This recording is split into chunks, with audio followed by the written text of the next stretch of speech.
Saludo con gusto a la doctora Lorian Jiménez Faibi, jefa del Laboratorio de Genética Molecular en la UNAM, alguien que se ha convertido en una voz relevante y referente en el tema del COVID que hoy resurge en las noticias. Doctora, gracias por estar con nosotros. Siempre un gusto saludarte a ti también y a toda tu audiencia, Guillermo. Gracias por la invitación. Gracias, Lorian. Esta semana la UNAM alertó, lo dimos a conocerlo aquí, sobre un aumento en los contagios de COVID y aconsejó la utilización del cubrebocas en espacios cerrados. ¿Cuál es la situación? Bueno, en este momento no hay un registro en las cifras oficiales, por lo menos en las bases de datos de la Secretaría de Salud, que indiquen que hay un repunte, un aumento de contagios sustancial en este momento. Pero lo que la UNAM está indicando es que hay una dispersión realmente muy generalizada y muy amplia del virus a nivel comunitario. Esto es cierto ahora y ha sido cierto pues desde que la pandemia inició en nuestro país ha sido así. Lo que la UNAM está haciendo, yo creo que su comunicado es un llamado a la prudencia, a la responsabilidad, y creo que lo que la UNAM hace es anticiparse a lo que ya sabemos que va a ser una ola de verano. Hay que recordar, Guillermo, que año con año, desde que la pandemia inició, hemos tenido todos los años dos olas de contagios, una en el verano, otra en el invierno. Siempre la segunda ha sido mayor que la primera, pero hemos tenido, tanto en 2020 como en 2021, 2022, hemos tenido estas dos olas. No hay ninguna razón para suponer que este año será distinto. Entonces, el llamado de atención de la UNAM es desde luego con la intención de proteger a su comunidad, lo cual me parece absolutamente atinado, me parece muy responsable que lo hagan y es pues un ejemplo de cómo las cosas deben hacerse. Es decir, tomar medidas preventivas una vez que el desastre lo tenemos encima, pues es que ya tomamos las medidas preventivas demasiado tarde. Creo que lo que la UNAM pretende es que no se vaya a dar una ola de verano tan grande como las que hemos visto en los 3 años previos. Y entonces su llamado, pues en mi opinión, es absolutamente adecuado. Lorian, como suele hacer, el doctor López-Gatell, subsecretario de Salud, ha intentado minimizar la situación diciendo que no hay un escenario de gravedad inminente, probablemente no lo hay, pero ¿cómo debemos entender la posición del gobierno y qué deberíamos hacer? Bueno, creo que las declaraciones del doctor Hugo López-Gatell son exactamente afines a todas sus declaraciones a lo largo de la pandemia. Son un ejemplo tácito de por qué es que México estuvo en el desastre, hemos estado en el desastre en el que hemos padecido durante la pandemia.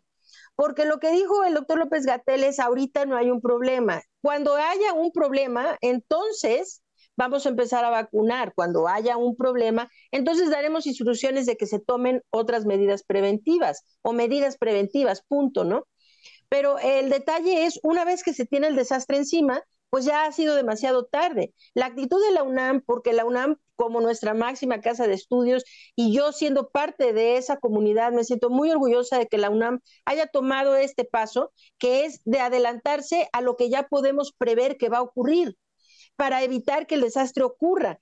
Entonces, creo que es igual de irresponsable las declaratorias de López-Gatell porque, lo que la UNAM señala es que hay que guardar medidas preventivas contra COVID-19, sobre todo en espacios cerrados, espacios mal ventilados, espacios concurridos, en donde se permanece durante tiempos relativamente prolongados, durante lapsos relativamente prolongados, ¿no? Esto es el ejemplo, pues, de las aulas, ¿no? Que también podría ser el transporte público y otros escenarios así. Entonces, el llamado de la UNAM es para utilizar el cubrebocas, ventilar esos espacios, pero esto son las medidas preventivas, Guillermo, que debimos haber tenido desde que inició la pandemia y hasta ahora de forma permanente, sin importar que nos encontremos o no en una ola de contagios, porque mientras que la emergencia sanitaria contra COVID-19 se levantó a nivel mundial, en nuestro país y en todo el mundo, ¿no? La enfermedad no se ha ido. COVID-19 sigue aquí y sigue siendo una enfermedad que en lugares como nuestro país sigue cobrando demasiadas vidas. Así que estas sencillas medidas de prevención deben ser utilizadas no solamente cuando hay brotes. Estas son las medidas que debemos seguir de ahora en adelante, porque este virus pues llegó para quedarse. Sí, doctora, hemos platicado aquí lo que dices. El COVID es un tema que llegó para quedarse, no en una ciudad o no en un país, sino en el mundo entero. El tema es cómo lo vamos a manejar, cómo debemos entender y enfrentar este fenómeno. Todo el discurso sobre la pandemia se ha vuelto tan polarizado y politizado que un lado quiere, cuando salió, este ha sido el ejemplo exacto de esta situación. Ahora que la UNAM emite el comunicado, por un lado hubo la gente que dijo, es que ya estamos otra vez en un repunte, es que ya estamos en una situación de emergencia gravísima y todo se va a complicar. Esto no es cierto, no es cierto. Ajá. Y del otro lado fue, no pasa nada, no hay que hacer nada, no es necesario el uso del cubrebocas. A ver, yo creo que necesitamos hablar de la pandemia, empezar a hablar de la pandemia solo con las evidencias que tenemos, con las evidencias, con la ciencia enfrente y dejar de polarizar el discurso y la retórica con relación a la pandemia de esta forma, porque no ayudamos a nadie. Es decir, esto perjudica a toda nuestra población. Sigue cobrando demasiadas vidas. Hay que recordar que, por ejemplo, en nuestro país, COVID-19 sigue siendo una de las principales causas de muerte, una de las 10 principales causas de muerte, a pesar de la vacunación, porque la vacunación en nuestro país, por desgracia, tiene muy baja cobertura y no se han aplicado en tiempo, forma y calidad los refuerzos necesarios para evitar muertes por esta enfermedad, como se ha podido hacer en otras partes del mundo. De ahí que nuestra población en particular se vuelve cada vez más vulnerable, porque mientras que las poblaciones que siguen teniendo refuerzos cada vez están más protegidas, mejor protegidas contra la enfermedad severa y la muerte por COVID-19, la población mexicana se ha ido quedando rezagada porque no hay refuerzos, porque no hay vacunas actualizadas, ¿sí? Porque solamente el 65% de la población está contabilizado como el grupo que ya tiene un esquema de vacunación completo. Es muy pobre nuestra cobertura de vacunación. Entonces, necesitamos entender, las medidas preventivas contra COVID-19 necesitan ser medidas intuitivas y sensatas y gestionar adecuadamente nuestro riesgo.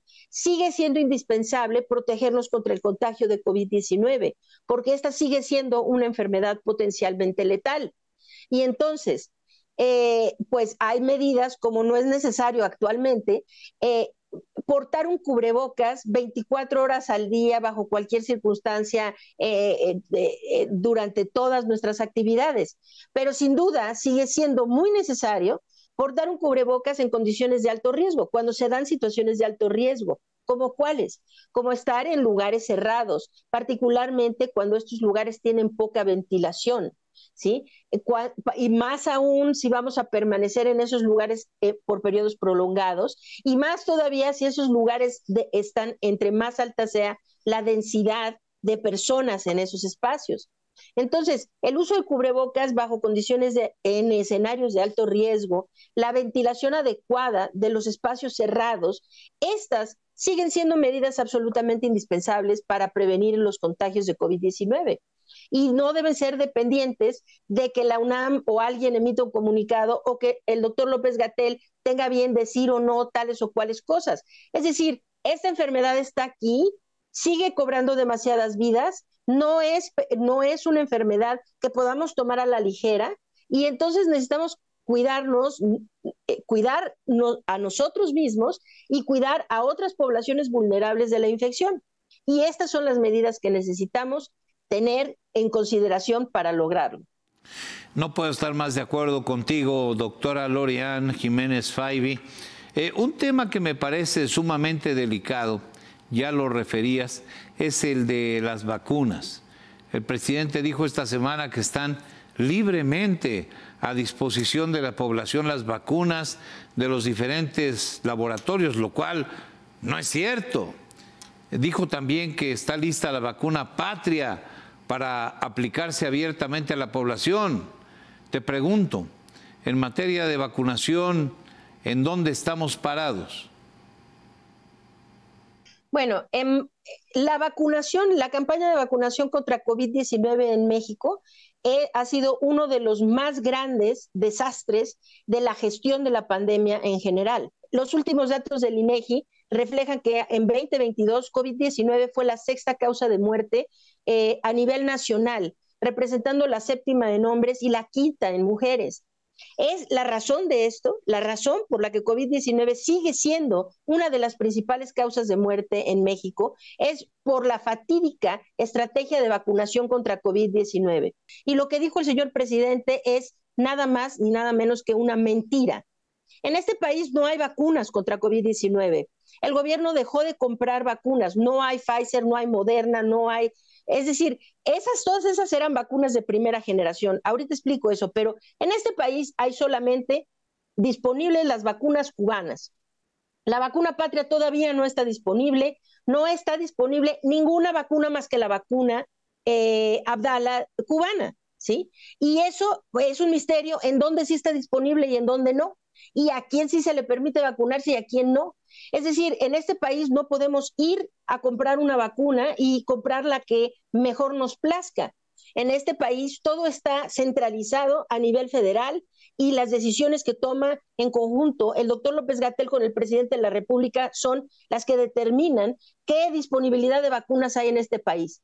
Guillermo, en México los menores de edad de entre 6 meses, o sea, menores de 5 años, entre 6 meses y 4 años, ese grupo de edad jamás se ha vacunado contra COVID-19. Nunca el gobierno compró las vacunas para vacunar a ese grupo de edad, a pesar de que ese grupo, dentro de los menores de edad, es el que ha presentado el mayor número de muertes durante toda la pandemia, si hablamos de los menores de edad. Ok, esa es una. Dos, los menores que sí fueron vacunados, que son los de 5 años en adelante, de 5 a 18 años, ¿sí?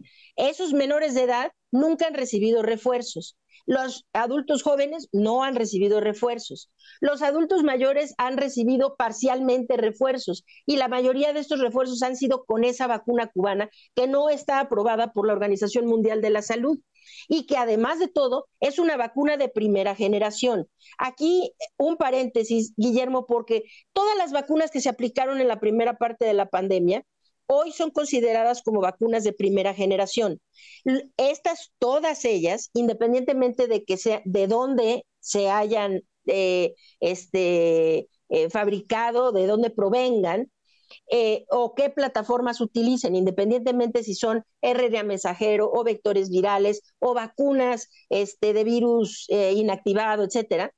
Todas esas vacunas que tuvimos disponibles al inicio de la pandemia hoy están desautorizadas en Estados Unidos, en Asia, en Europa, en la mayor parte del mundo. Ya no están autorizadas.